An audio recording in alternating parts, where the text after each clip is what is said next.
Welcome to another episode of EMF Warriors, a podcast where we share the latest research and cutting-edge information on everything to do with electromagnetic fields.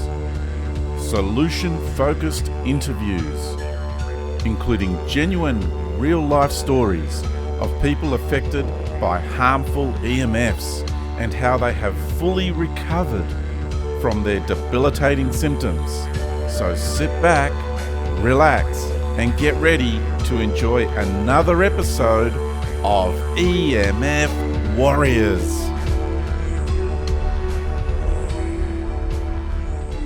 G'day listeners, welcome to another episode of EMF Warriors. I'm your host, or co-host, Jason Bawden-Smith, and I'm here with two founders of EMF Warriors, David Blake. How are you, Dave? Good, thanks, Jason. Thank you for coming on. We've got lots of good questions for you. And Scott Compton from the US. How are you, Scott? I'm doing great from clear over here on the other side of the world. Yep. It's amazing, this technology. We talk about how bad it is, but without it, we couldn't have these conversations. All right, what we're going to do today, we have a series of questions from people who have posted them in Facebook, and I've put them together, and rather than going through them individually and chopping and changing, we're going to run through a house because most of them come back to a living space. So we're going to walk through a house and have a kind of a three-way conversation on how mainly David, but also Scott and myself manage different sources of non-native EMF that come into our life. But before we start, David, I don't think our audience knows your background. Can you give us a bit of detail on who you are and what you did as growing up and why you got involved in everything EMF and obviously your condition as well? That would be good. Okay, ever since I was a kid, I've been very good with cameras, even in electronics. I naturally picked them up like the old tube cameras and started videoing and showing my father how to use his video camera equipment. And then I left school at 15, started selling audio-visual, and then we opened up a family business selling audio-visual. And I've been basically in electronics for 30 years. And I got into the high-end market and selling high-end audio and audio-visual systems, installing $500,000 audio-visual systems with high-quality automation technology. I was always at the forefront of technology, always trying the latest and the greatest, and always trying to break the rules and do things differently. My last job was a $300,000 theatre system, and I had people lining up for that. People lining up for $200,000, $300,000 theatre systems. What happened in my walk with electronics, I found the Setzer meters, and I didn't know about dirty electricity, and a friend of mine gave me these Setzer meters, and I tried them, and I realized they tidied up a lot of the audio and video images of a lot of the products, as well as made me sleep better, and my wife helped us sleep a lot better. And that was at this point, I started to integrate the filters into my jobs and didn't realize just how far the rabbit hole went as far as EMFs go. But eventually I just sunk a lot of money into test equipment and meters and RF meters as I realized that our environment was getting more and more dirty. And I became more and more sensitive to electronics and EMFs because I was working around racks and on ceilings where there was many cables, high magnetic fields. I mean, in some rooms, I could have 100 to 200 power cables dropping down straight in front of me that were live, and then sit there for 7 hours. And I was wondering why I wasn't feeling well. But I just got worse and worse as I was working on these racks. And as the wireless technology rolled out, and I started putting more and more RF gear in, it took its toll on my health. So that's when I started to focus more on EMF mitigation, more so than integrating electronics. And that's really how I got where I am today, just from being in electronics and realizing now, after 30 years of installing electronics, I want to spend the next 30 years installing safe technology, building safer homes and real smart systems that smart because they're biologically friendly, not just because they have so many functions. Excellent. Fantastic. So, David, your condition is still severe. You can't spend a lot of time around fields. You're still managing it today? I've struggled to manage it. I'm not doing installations at the moment. I'm having other contractors look after my jobs. Where I really came unstuck was when I gave up surfing and kite surfing. And because I used to surf like before work and after work. I just lived for the ocean. I didn't know anything else but surfing. And when my business started cranking up and I had children and we had no family support, so my wife needed me around the house more. So I was doing mega hours working in electronics, and I wasn't getting that release of going into the ocean and having the sun. And that's got a big part of it, a lot to do with it as well, is stopping my lifestyle, where I lived in the ocean and in the sun. And I was working, my wife was always complaining that I was never at home. Now she's complaining that she wants me to go to work. But I was never at home. I was always out working till 12 o'clock at night, getting up in the morning at 6 and going to work and working on electronics, and then coming home and doing work on quotes and invoicing. So I was just in EMFs and blue light 24/7. And then plus with working in showrooms and electronics, you're always around fluorescent lights and flickering lights. And that's a good segue for maybe Scott to jump in. And before you do, Scott, I'll just also say the same thing. My health deteriorated dramatically once I became an executive.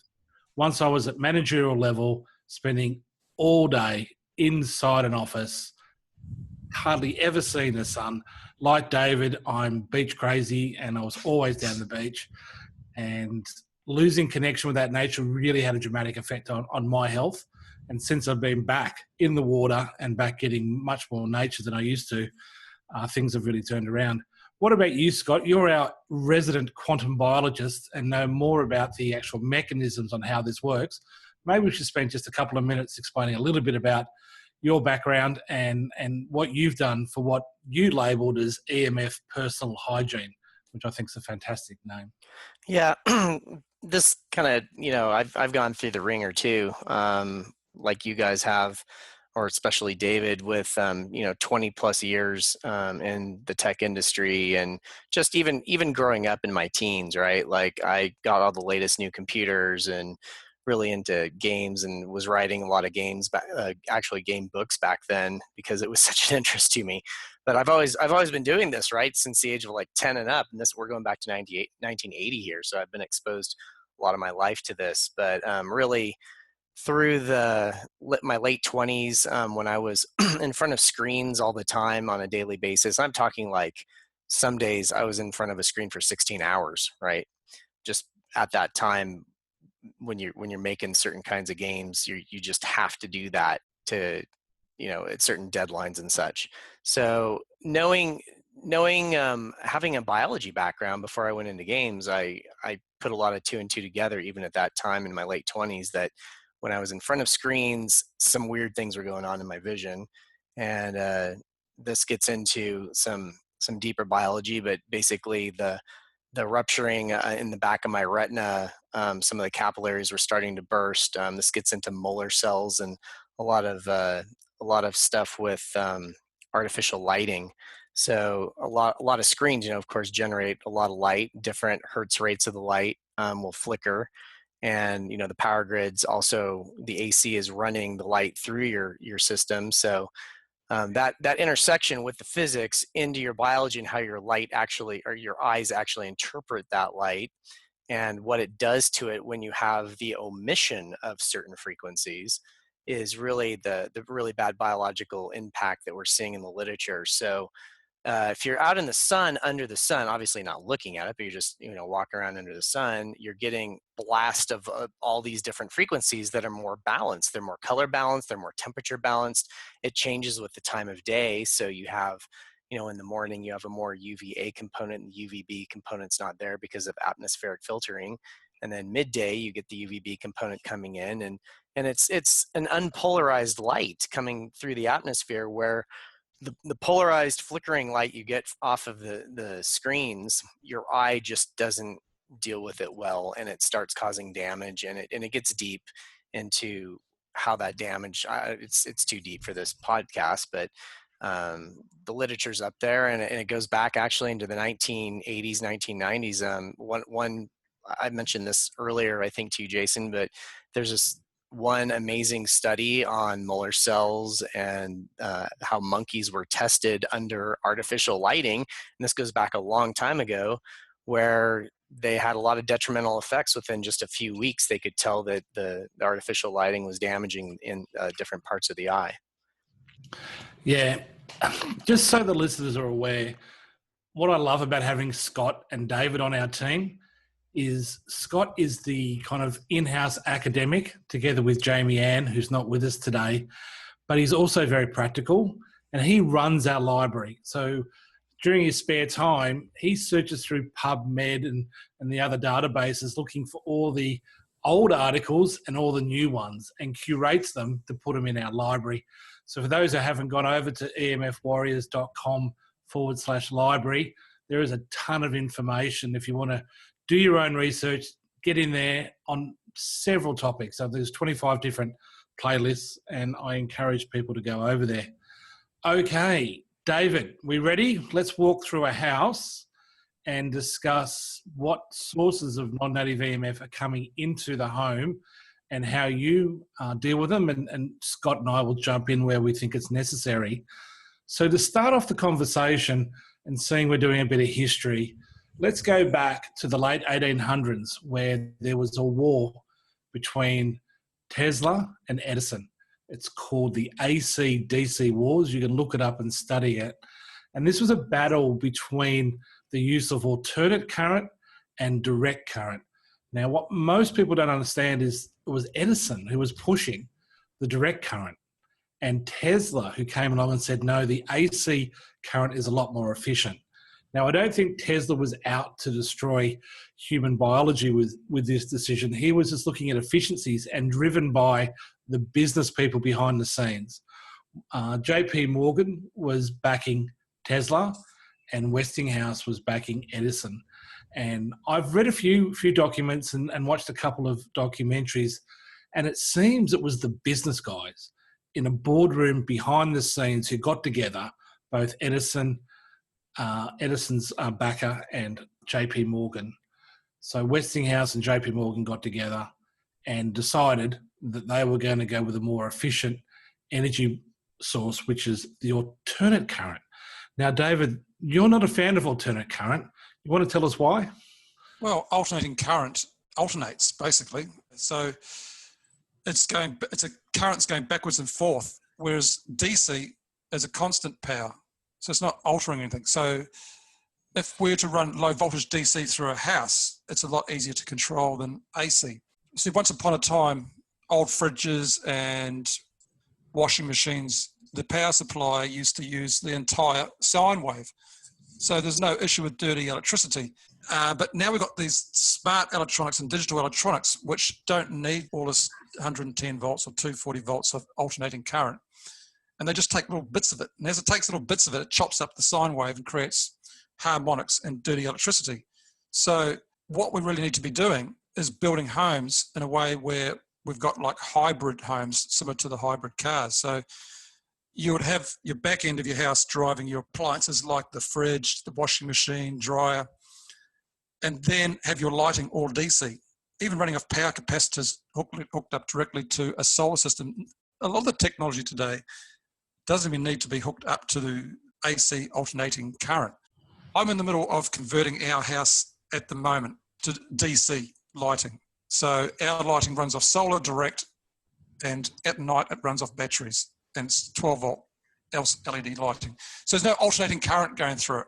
Therefore, we don't have the dirty electricity. We don't have light flicker either. So there's no light flicker.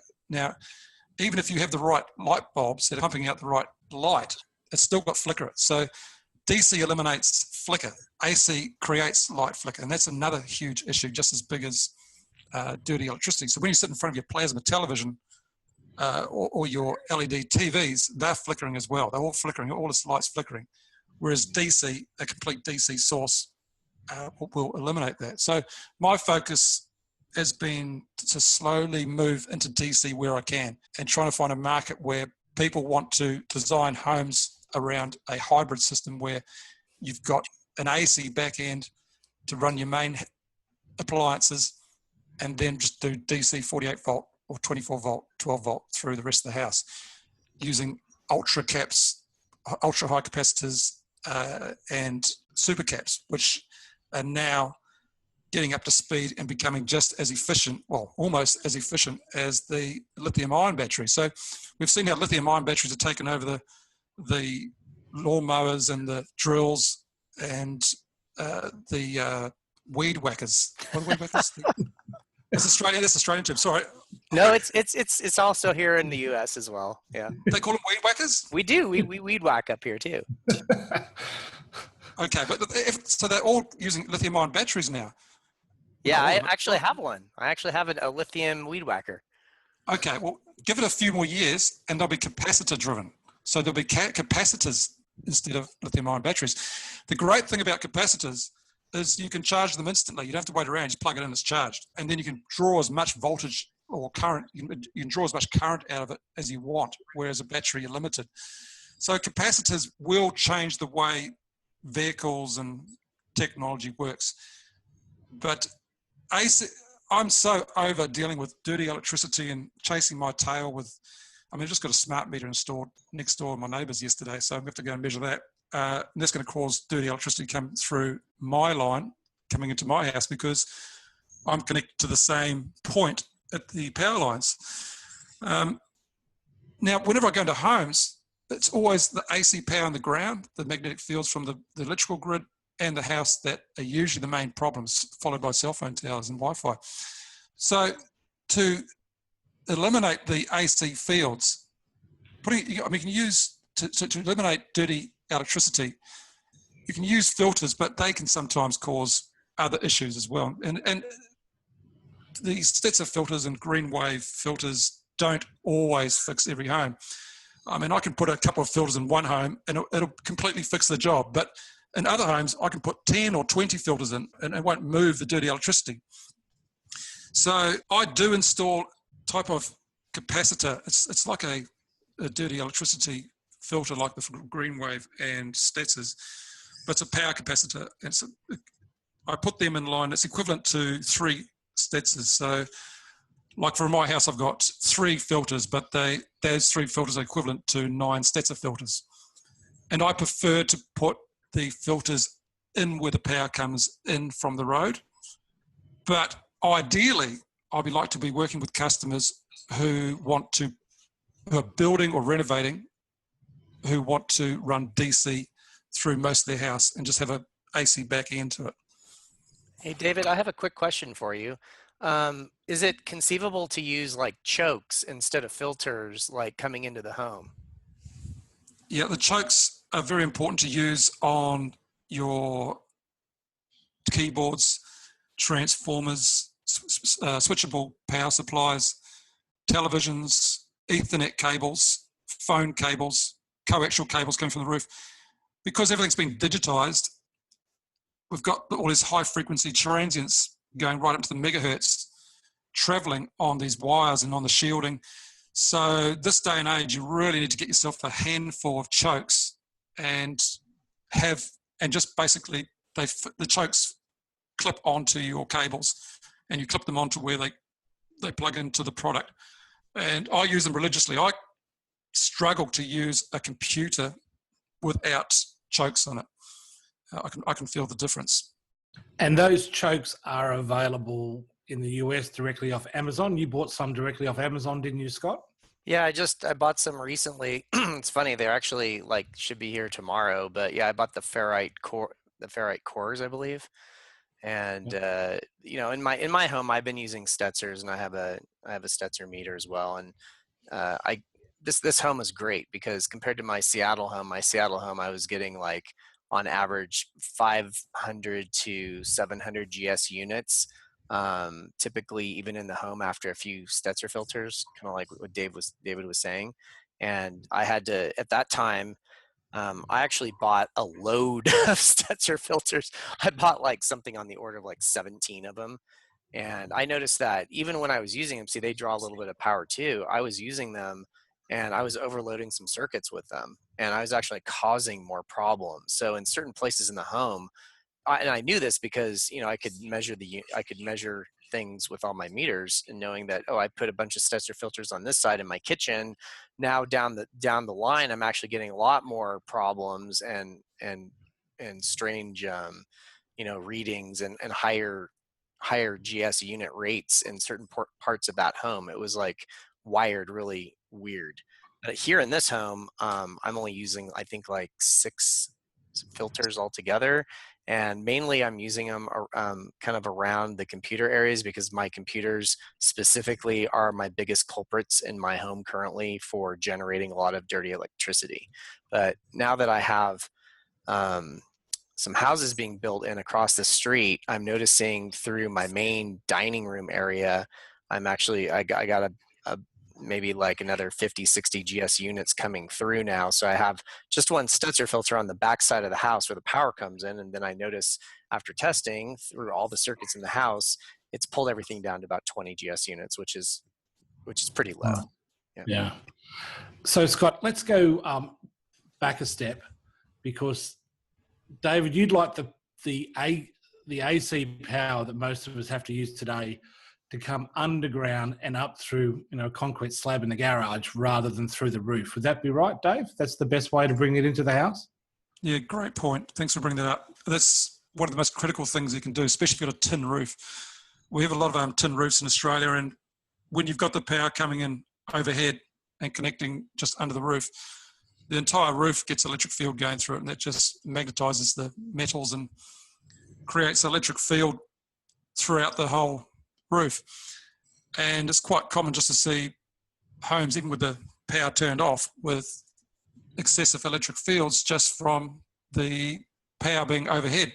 So it's about $700 to $1,000 on average to put the power underground. Like, to put a lamppost out the front of your house, run it down under the ground and to your power distribution board under the ground. That way it eliminates a lot of the excess electric fields that way, and your house, when you turn the power off to sleep at night, will be almost next to zero body voltage. Excellent. And Scott, you've got a very interesting story about circuit boards. Do you want to talk about the circuit board problem that you have with your condition?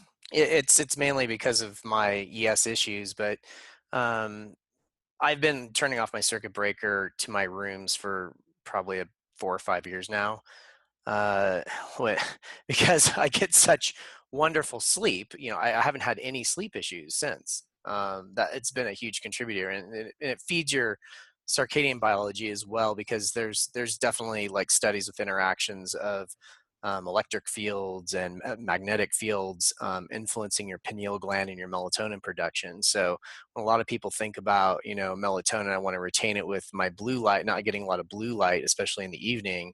The other side of that is how much RF or EMFs or magnetic fields, electrical fields are you getting at night as well that could actually be crashing your melatonin as well. So a lot of people don't talk about that side of it. I push it up on the Facebook group a lot. But when I go to my circuit breaker board, I have about a 1 foot long wooden spatula, and it's a very friendly spatula. And I've joked with people about it. It's kind of like I'm wrangling a snake when I go to my circuit breaker board. So I'll take my wooden spatula and I'll reverse it, the back side of it, so you can hold the spatula side in your hand and then push the bottom part of it that you'd normally be holding in your hand into a little, to turn off the circuit breakers. And what that does for me at my circuit breaker panel, it's about 40, 50 milligauss coming out from it if I were to put my hand in it. And even that amount of intensity for that short period of time, just turning off the breakers to my bedrooms, can give me tinnitus. It usually kicks in a couple minutes later, and it might last for 10, 15 minutes before the tinnitus goes away. I have very quick on-off tinnitus, but if I'm in a super big field, I get also issues in my eyes still at this time, but it has to be a pretty big EMF source. But at least with the tinnitus, what I've done is I prevented my tinnitus with this spatula by turning off the circuit breaker board. So kind of when I'm reaching in, I've measured, I'm only going up to about like 6 to 8 milligauss. That's as close as I'm getting to it with my arm and hand just going in and turning off the breakers or turning them back on again. Do you turn all the breakers off? I don't, because the way so back in my Seattle home, I did. But in this home, I actually don't. It's a little bit of a no-no because I do have some things on that. I mean, most of my things are off, but of course the electric fields are still coming into certain parts. But the way my home's designed is the entire side of my home is just a wall of rooms. And the way the power comes in off the circuit breaker panel, all the rooms along this entire side of the home have 4 breakers to it. So I shut those down and the entire half of the home is powered down. Although it does kind of bring up the question, maybe I'll ask you, David, is that maybe an unwise decision? Because, the other part of the home where my rooms are not out, I have my refrigerator going, and occasionally it might kick on middle of the night. Actually, outside the home, I have, and it's kind of like a dual, it's just like a fan that brings in air from the outside to power the cooling and heating system in the home, but it's way outside, 15, 20 feet away from the home itself. So that sometimes might kick on in the middle of the night, depending on what's going on, especially if it's a super hot night or a really super cold night. So, and I do hear, sometimes when certain things kick on, I can hear a pitch tone. So I know there is some electricity exposure, even with the circuit breakers off to the rooms. I guess it comes down to how sensitive you are. I mean, I actually turn everything off. So I turn the main circuit off along with all the other circuits individually, the hot water, everything individually. If I leave just some down, I can measure even the electric fields jumping through the neutral just from the switching. It's just how the neutral works, because we've got a lot of noise on our neutral and earth. Well, depending on the home, every home's different. And that's another thing, every home's different. So, I mean, I go to 10 different homes and work out 10 different scenarios depending on how the wiring's done. Like in our house, we've got a circuit that runs the bedrooms. So I simply just pulled that out of the circuit board. I mean, we're renting where we are, but I simply just pulled it out. So there's no electricity going into any of the bedrooms. But I still shut the power off at night because even the lighting switch can affect the electrical fields. So if I turn the lighting off and leave the master on, I still get EMFs coming through the neutral. So if you're ultra sensitive and just want to play it safe, I recommend just turning each individual circuit off as well as the master. And that just, if you don't have a meter especially, that's going to be the best way to tackle it if you want to do a biohack. And you've got to try turning off your electricity if you haven't done it for at least 14 days, because it takes up to 14 days. Some people recognize the difference straight away. But what happens to half the people where I put in dirty electricity filters or clean up the electricity, after 10 to 14 days, it's almost like clockwork. And you could probably answer why this happens. They get this, I've had doctors and surgeons, right, who just laugh at what I do. I go and do their homes, right, and then after 10 or 14 days, they will miss work or an appointment because they slept through the alarm, which they've never done in their life, because something happens to their biology in day 10 or between 14 days, and you sleep so well like you've never slept before. It's happened to myself, it's happened to my wife, and it happens to about 50% of customers where I remove or clean up EMFs. But this is how it happened for us, right? Day 10, might have been day 11. My wife and I woke up at 10 to 9 as if it was like 6 o'clock in the morning out of this deep sleep, looked at each other and thought, what the heck? Like the kids were up and we didn't take them to school. We just had the best sleep ever. And it was almost like someone had cleared your memory. It was just unbelievable feeling. And anyone who's had that biohack, they know exactly what I'm talking about. But how do you explain that 10-day, 14-day period it takes? Why does it happen straight away? Is it to do with our memories in our cells? It's probably I would be guessing at all the mechanisms involved. There are a lot of mechanisms. There's entrainment for getting used to certain frequencies.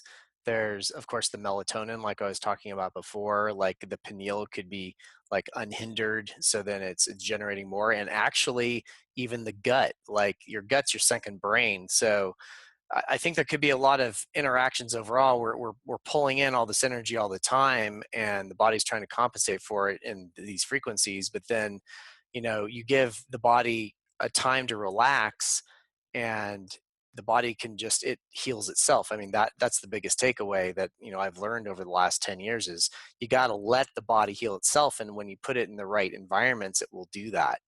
With, like what you were just saying is really, really interesting to me, because you're saying this 10 to 14 day mark. And immediately when you said it resonated to me that, there's, I watch a lot of YouTube videos and in addition to reading a lot of books, and some of the medical people have responded back in a lot of YouTube videos, just like, this is anecdotal evidence. So it's more like not scientific, but many parents are now reporting with their semi-autistic kids or kids with, ADH or, whatever kind of like, neurological issues they're having, or hyperactivity and all this such, when they've reported when they shut the power down to the rooms for their kids, many have reported that a lot of their symptoms have reversed. And that's a huge deal. Wow. Yeah, that's big. So Dave, we can't move on inside until you tell us your stories about solar panels. Oh, yeah, right. Solar inverters, they became all the rage about 2012. There was a government subsidy where it was basically worked out being free almost to get a solar system installed into your house. So there was this massive rush to get solar inverters and solar panels into Australia.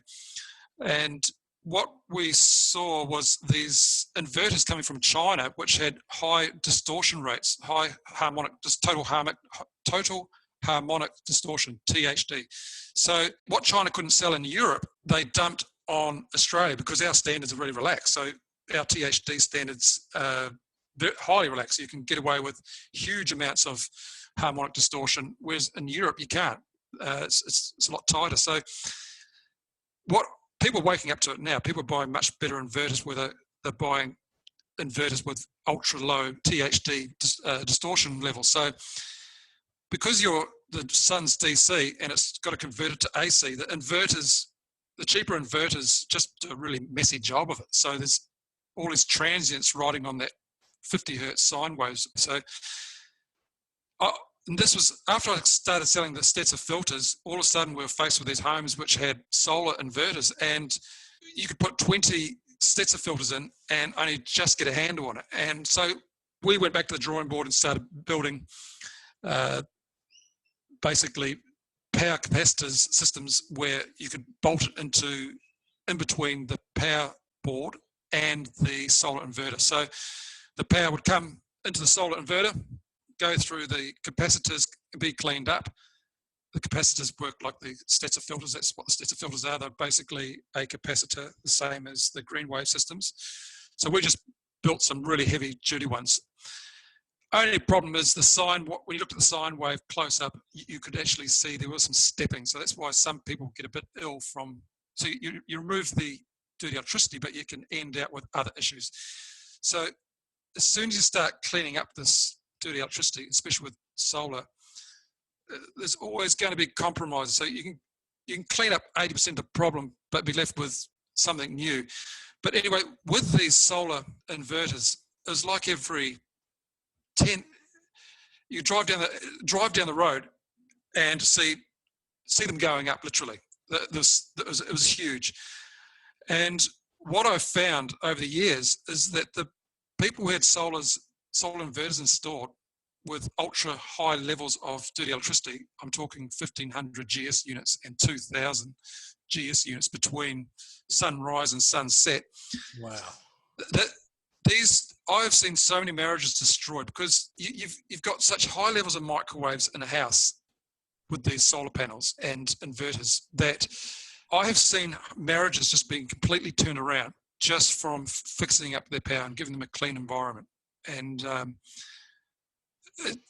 it's a huge issue. And if anyone's looking at buying a solar panel and an inverter, they need to ask the company, what is the THD, the total harmonic distortion of the inverter? And if they can't answer that question, there's no point in dealing with them. And there are companies out there who know exactly what's going on, and they will tell you that theirs is basically the best or close to the best THD on the market. Anything over 400 GS units is just a no-go zone. Wow. So are you saying, David, that cleaning this up when the GS units are so high from these inverters, cleaning this up is also basically helping cleaning up your marriage? Like, it's a big social experiment that we've been dealing with for the last, since the 1900s. Well, see, the difference between me and most other people listening to this is I've spent my entire life in other people's homes. So I get to see and experiment with people, basically. So I've seen what happens when you clean up an environment. I mean, living in a house with dirty electricity is like living with an angry mob of people. It really is. It's when you walk into a room and you feel when you've got something negative happening, you can pick up on it. And that's the kind of feeling you get when you're around dirty electricity. People are very embarrassed after I fixed the dirty electricity up because I didn't realize just how much it affected their marriage and their relationships and the chaos in the house. But yeah, once you're up around that 1,500 to 2,000 GS units during the day, and you've got a home office, and you've got some relationships, you're living with other people, it's going to take its toll. There's obviously going to be people out there who are totally resilient to EMFs, and they are out there, like the electric man from Serbia. Look him up on YouTube.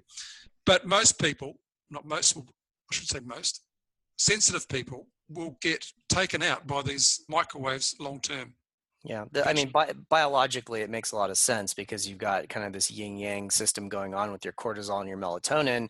And when it almost sounds like a lot of if a person's suffering from some adrenal fatigue, they're in high EMF area, it's just going to zap their, it's lowering their melatonin, but it's also encouraging the cortisol continuing, and you're just going to get spikes, you're going to get outbreaks. I think what we're doing here is a good thing by saving marriages, letting people know that their relationships can improve with this stuff. Yeah. It's been that amazing to witness that I've lost all my interest in my high-end jobs. Like, it is so rewarding to go into a house, clean up the environment, ring them up in 2 weeks later, and hear them rave on about their health, their energy levels, and their overall outlook on life. Now, that's why I'm trying to focus more now on healthy homes and building better environments. I've lost the drive to build high-end systems unless they're DC. I've lost the interest in building these massive homes that just have power bills of $14,000 every quarter just to run. We've got to get realistic and thinking about our environment more. And we've got the technology today and the knowledge to build such amazing environments. We do. And we're going to focus on that as we go through the podcast. Dave, I think there's one more thing we can do. There are some power conditioning units you can install between. Yes. Yeah. Okay, the power conditioning units. Because as soon as you use the dirty electricity filters, you are cleaning up a certain spectrum of the electricity. But it's not doing a complete job. It's not eliminating the electric fields or all the harmonics on the cabling. So what you should be doing if you really want to clean your house up is putting a power conditioner on your house where the power comes into the road. So, and we're going to have to look at this more seriously because the power is becoming more and more dirty every year, especially with the move in Australia to go to aluminium cabling infrastructure instead of copper. So we're dealing with more and more harmonics as more smart meters go in, more solar inverters.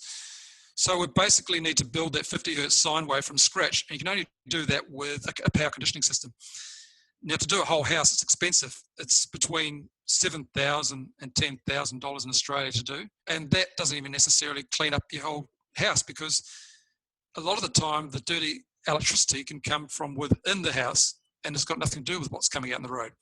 But then if you're living in suburbia, mostly dirty electricity is coming from the road. When I use power conditioners, I spread them around the house and use power filters with them as well. So that I measure the entire home and do it evenly across the board. When you put a power conditioner at the power board, sometimes it can fix the whole house. But if you've got you've had renovations done to the house and you've got old wiring, you've really got to clean that up first. So a system's only as good as its weakest link, and that's a rule in electronics. Anyone in electronics knows that whatever you're doing whatever you're building or whatever you're making is only going to be as good as the weakest link. And that's how you got to deal with dirty electricity is map it all out, look at all the power cables, look at which power cables you can pull out that you don't need from the bedrooms. Put some DC lighting in instead of AC lighting. But back to the power filters, I can't see it being the way forward, but it is the correct way of cleaning up power. It's the only way to clean up power because it completely rebuilds the sine wave, so it's perfect and there's nothing on it. It is, but it's just too expensive. And at that price, you might as well just transfer the funds into my account and I'll come around to your place and install a DC system for you. Just joking. David, I just want to mention I have a lot of poor man's kind of like version of what you have in my house because you're right, it's like expensive, but like for instance for my lighting, of course I use incandescents in the home, but I usually don't even use my lighting in my home at all. What I'll do is once it gets dark, I have a bunch of torches, and they're from a certain video game that I won't say. But the torches are big and like they're hefty. They're like maybe 2 feet long and maybe like 6 inches wide, and they're kind of square. And what I do is I get like brake tape from the store, like for your auto, like the red brake tape, and I wrap that around the light. It's got a little I think it's an LED in there, but I've wrapped it around with this red tape so it's only giving me red light at night. And I have like 12 of these torches that I use around the home. So just when it hits a certain point and we're getting in the last like hour before we go to sleep, I'll typically be using those aside from, like if the computer's on and having all kinds of blue blocking on my computers as well. So the lighting issue, having it being these torches, of course, they're battery powered. I think it takes 3 AAA batteries for these torches. And I get my DC non-flickering lighting that way. What I'm doing is I'm doing a similar thing. I'm using LED lighting hooked up to a 12-volt battery, which is hooked up to a solar panel on the roof. And I've got a few rooms where I've got an LED strip going along a wall, and it reflects onto the ceiling. And it's got a yellow, like just a nice warm yellow light flushing over the room, and then have candles going. And that works really nicely. It's a really nice balance just to have the room lit slightly by the LED lights with a nice warm yellow, and then have candles going. That really won my wife over. She loves that. And it really calms the kids down when the sun goes down, and just to run that type of a lighting scene of non-flickering light with no blues or whites. Yeah, absolutely. Like we use candles as well from time to time, and sometimes we'll just even go outside we have like a chimney outside, and we'll go out there onto the deck, in the evening and just watch the firelight. But it's interesting because, a lot of people in our modern era, we're like so stuck on, social media and doing all these other activities, and we don't give ourselves proper time to wind our circadian biology down for the evening and to just prepare for that time where you're going to rest. It's, in a way, it's like I always have to think back historically, like what were humans doing just even 200 years ago? What were we doing 1,000 years ago? It's like it was about firelight and natural lighting and candles in these places, and they were dealing with it, but they weren't experiencing all the slew of diseases we have today, all the neurological diseases and all this stuff that we have now that, it goes under the radar and over the radar in everybody else's world when they don't realize all these EMFs and different types of lighting sources. The biophysics is actually influencing them to the point where, a lot of people I know will say, I need to reach for the supplement. I need to go take this thing to fix me. drink the coffee in the morning, have all these protocols they do, thinking the food's or the pharmaceutical or the supplement's going to be the answer, when really the answer's the most simplistic thing right above them with the lighting and all around them with the invisible EMFs. Well, it's funny that you mentioned that, because I did a 30-day digital detox and I didn't use technology for 30 days. And it was a real eye-opener.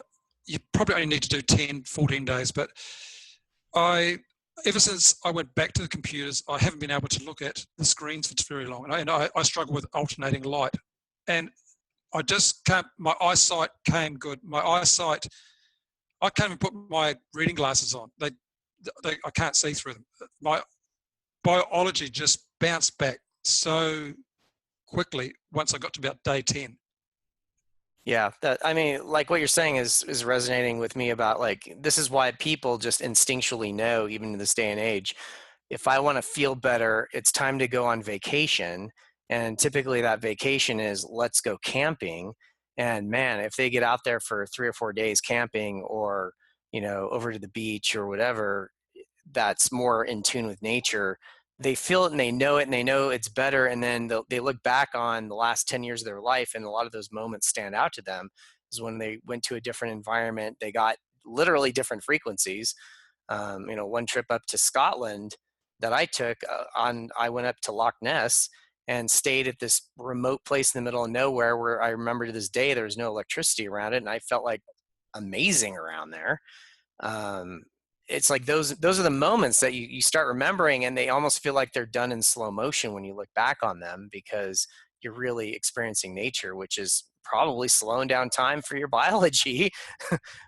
And now it's all around us, so it's everything's so quick and fast paced, and the electricity is, if it's there all the time, like, it's right, it's like it's ADD, and it's all these issues that you can see. Almost the test subjects are children, and how they're reacting to the environments you're putting them in. Well, we've managed to go 40, 50 minutes, and we haven't even got inside yet, apart from the light discussion. I just want to finish this part with some new technology regarding lights. And one of the themes that I'm most interested in is we are getting so smart with this technology. And lighting technology is probably one of the first areas where we can really make a big difference. We've spoken a lot about blue blocking glasses and the different filters you can put over your phones. And you've got your smartphones, which you can put nightshade on. You can put the iris and the F-flux on your computers. But the thing that interests me most about light is very smart technical engineers are using gallium nitride and gallium nitrile, I think, to make these LED crystals act exactly like sunlight. Now, it's never going to be exact because nature always wins. But Sora is a company that I'm looking at the moment where the LED spectrum will go from 400 to about 700 nanometers.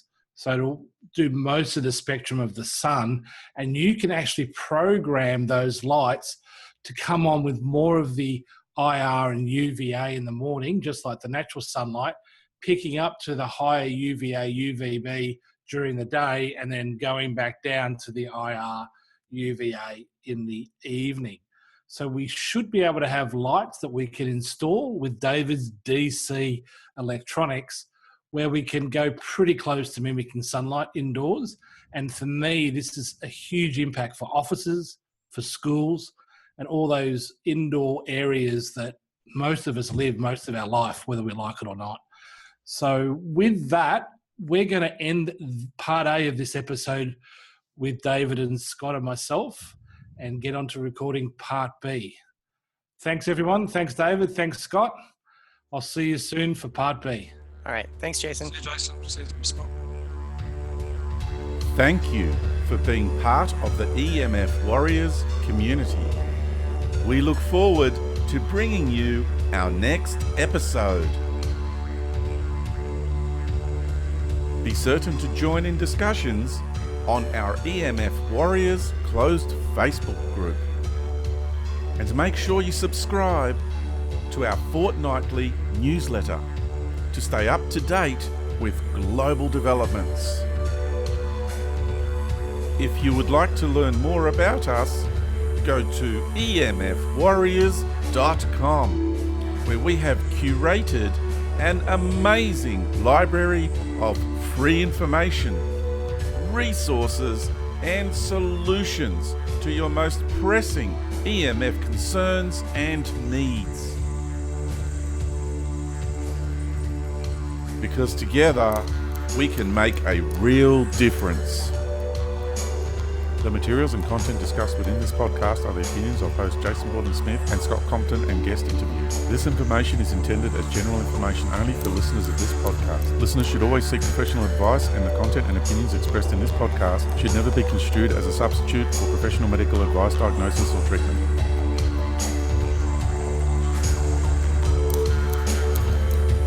EMF Warriors.